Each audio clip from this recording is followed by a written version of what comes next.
দেখেছি যে সিগারেটের প্যাকেটের গায়ে লেখা থাকে সিগারেট খাওয়া স্বাস্থ্যের পক্ষে ক্ষতিকর।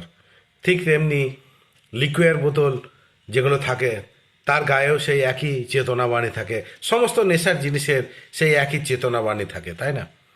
কিন্তু এত কিছু থাকা সত্ত্বেও তার উৎপাদন সরকার কিন্তু বন্ধ করেনি বা বিক্রিও বন্ধ করেনি। কিন্তু দুঃখের বিষয়, যখন আমরা অনন্ত জীবনের কথা, প্রভু যীশু খ্রিস্টের কথা প্রচার করি, সেই সুসমাচারের কথা মানুষকে জানায়, এবং মানুষ যখন সেই পাপের ক্ষমার কথা জেনে, সেই সুসমাচারের কথা জেনে যখন মন পরিবর্তন করে প্রভুর পথে চলার সিদ্ধান্ত নেয়, তখন সরকার বলে যে ধর্ম পরিবর্তন हो रहा है, हमारा देश खतरे में है। যে বাক্যের দ্বারা আজ মানুষের মন পরিবর্তন হচ্ছে, মানুষ নেশা, চুরি, হত্যা, গুন্ডামি, ভ্রষ্টাচার থেকে মন পরিবর্তন করে এক ঈশ্বরের পথে চলার সিদ্ধান্ত নিয়েছে, তখন বলে ধর্ম পরিবর্তন হরায়। আর যতদিন খারাপ পথে ছিল তখন কোনো সমস্যা ছিল না। এটাই হচ্ছে আমাদের সমস্যা।